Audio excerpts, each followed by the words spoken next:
Alright, here we are. Made it to the final goal of the event, Race Day Le Mans 2020, the long and winding road. Stage 5, Goal 4, skipping cost 275,000 motorsport dollars. This one's gonna be a final 3 laps. Squeeze the last bit of life out of those tires. P1 isn't too far ahead. So obviously, goal is to win the Le Mans 2020.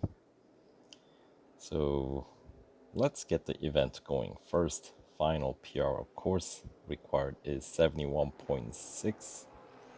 And maybe we should look at this tuning status before we get going, because I have a feeling once we're done with it, it's gonna be, we're gonna be done with it. There is no more tuning after this. So I kind of went over this in the last video as well, but in case you guys missed it, let's review.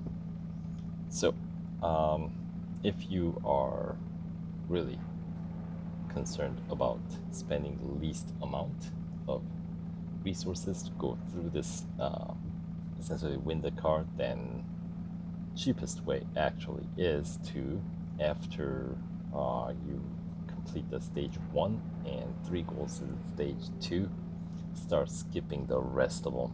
That's the cheapest way to do it. It'll cost you 1.275 million motorsport dollars. So that would take, technically, 7 days to farm that much, basically 200,000 per day. But because you are earning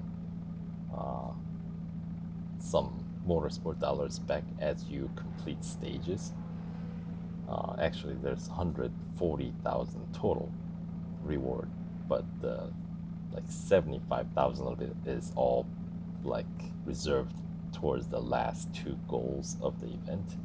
So you don't necessarily want to count on that entirely, but a decent amount of it you can count on. So if you can basically up to stage 4 completion, if you can have basically 1.2 million in your bank, then I guess more like up to the goal 2 of the last stage. Let's make this simple. 1.275 million is what you need, so have that in your bank before you start. Let's keep it simple. It's trying to get fancy. But the net cost is, of course, because you win back 140,000 of it back, it's not as bad. And of course there's 50 gold that you just get to take home without having to do much, which is always a plus.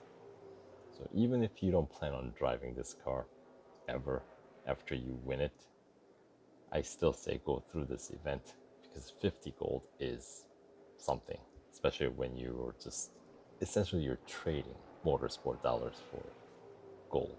So I think it's worth it in that sense. But it's a very bizarre event nonetheless. Now, if you go with the route that I took, which is, in this case, I just tuned it. I wasn't too concerned about the cost, because if I were concerned about the cost, I would have just skipped it, right? The simple upgrade, or I can still keep referring to it as an upgrade. It's not upgrade. Simple tuning tree here would be to basically get all category through as you go. So in this case, I got 6 on gearbox mapping, 5 on power unit optimization, simply because it's more expensive, and 6 on brakes calibration, and 5 on suspension adjustments, for a total cost of 1,683,700 motorsport dollars. And of course, I'm gonna be winning 140,000 motorsport dollars back So the net cost with this particular tuning scheme would cost you a total of 1,543,700 motorsport dollars. So still cheaper than the cost of the car if you're to buy it outright, but not by that much. Remember, car cost 1.95 million and I'm spending 1.5437 million on essentially upgrades that does not stay temporary. So that's just kind of, you know, you're just blowing it off. Anyway, the final goal is to just win, and I think they mentioned deteriorating tires, right? Yes.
Alright, and that will do it for the 2020 Le Mans GTE. Winning that final cup. Got pretty close at the end with Santos actually catching up. He stayed behind me pretty well. Alright, and now that is more likely 1262 driver experience points. Let's add to our total, which will bring up the total of my Alex Burton chosen drivers experience to 11,200 or 300 ish, 314, right? And we get to dump out this time 65,000. What a waste. All right, so yeah, as an afterthought on this event, I think they need a course correction. This is not the direction that I think the game should go. I mean, it's their game. They can do whatever the heck they want to do with it. But yeah, this was not a very fun event. Car's not very exciting. Unfortunately, the whole tuning idea is not very exciting, and driver idea isn't all that exciting either. Nothing about this event was terribly exciting. So, oh, look at that. We get to review the final. Oh, look at that. So, what are they saying? Recommended? So, I guess I got more than recommended on certain ones and less than recommended in certain other ones.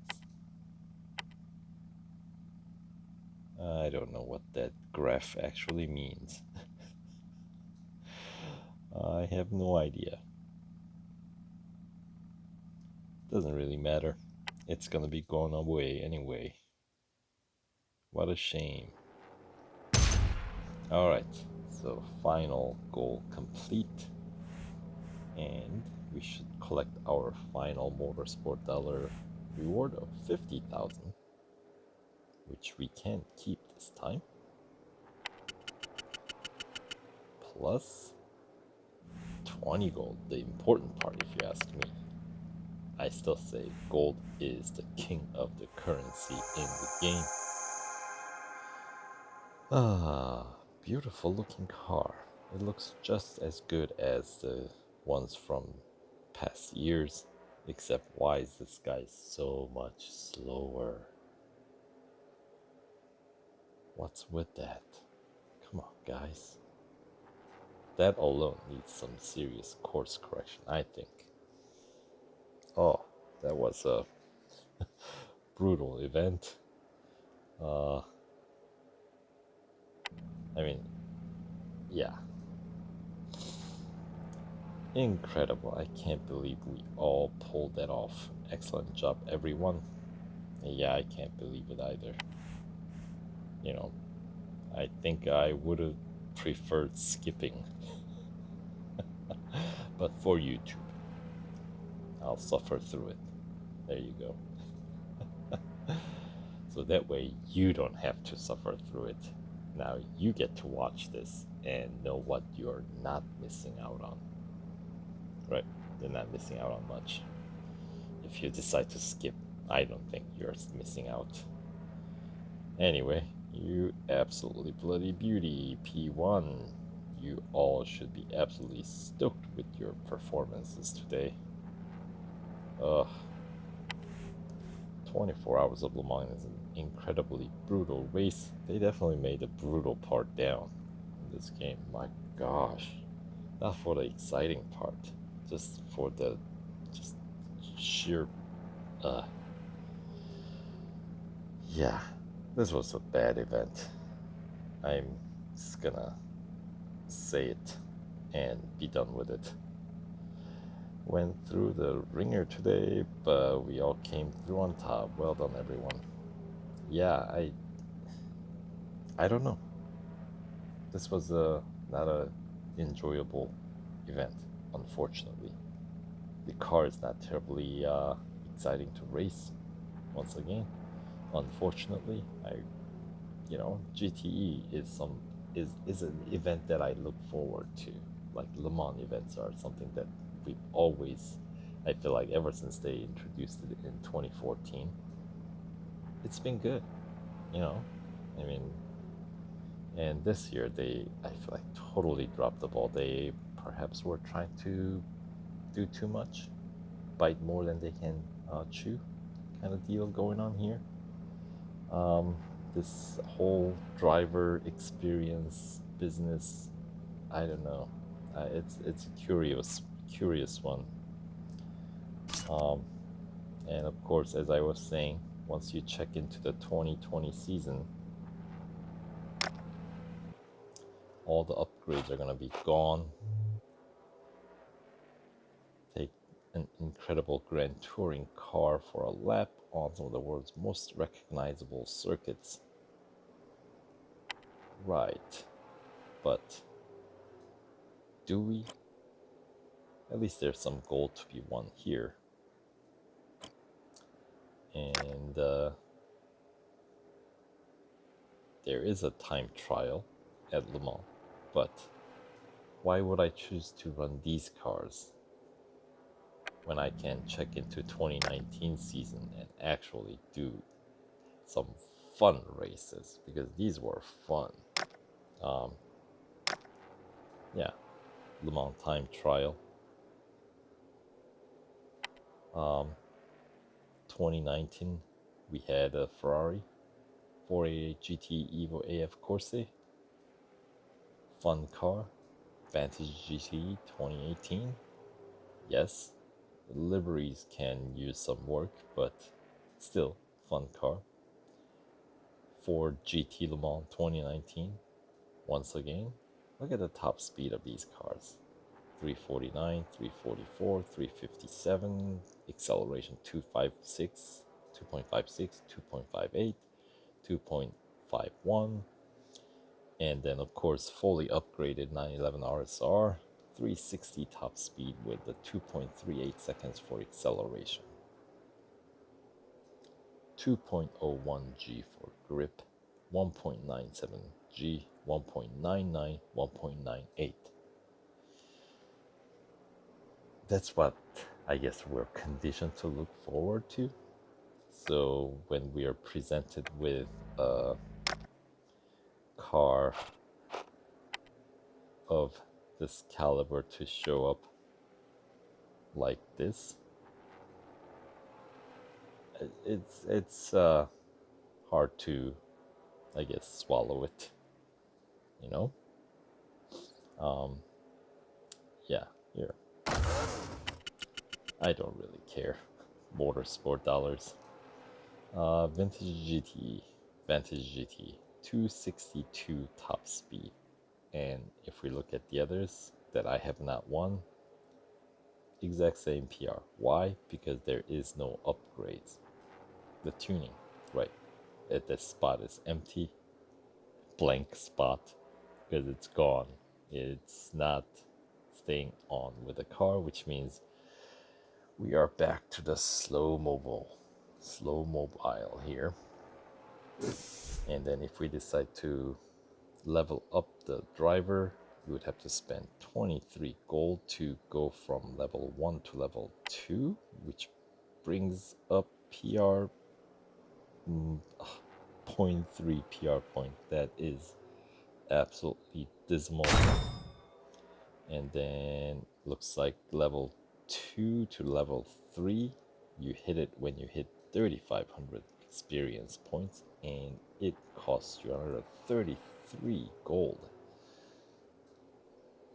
So yeah, and the improvement on your car's PR, like performance improvement, is dismal, absolutely dismal. You get 1 kph faster top speed and shave off 100th of a second in acceleration and zero point 0.1 meter shorter in stopping distance, and grip is apparently the same. That does not change. What if we do one more level up? Brings your PR up by another 0.3 PR point boost. That is just insult. That is dismal.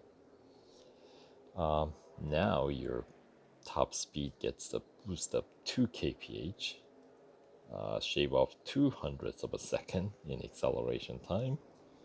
Braking distance still 0.1 meters shorter, and the grip is finally improved by 0.01 G.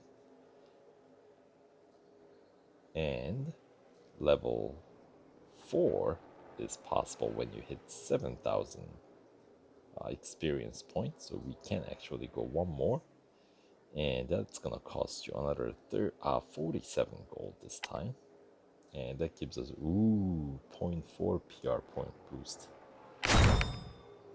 Amazing. Yeah, and we got some ways to go to get to the next level here. I'm gonna need like apparently 12,000, almost 12,000 more to get to the next level, and God knows how expensive that one's gonna be. And the sad part about it is all that adds tiny amount of improvement for the car's performance. This car is the same car. We're not changing the car, but somehow more experienced driver is gonna get higher top speed. I'm not sure how that works out. Like acceleration, I can get like they have a better, because it's automatic, right? Real Racing 3, we don't shift gear, so perhaps the better experienced driver can shift better. You know, heel and toe, right? All that fun stuff.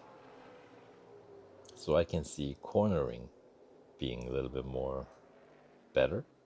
But top speed getting faster, how does that work out? It's the same car. Yeah, so this does not make a whole lot of sense to me, but it is what it is. So anyway, hopefully you guys enjoyed tagging along for a ride here as I ran through this rather unfortunate race day event. So good luck, and we'll see you guys in next video. Take care.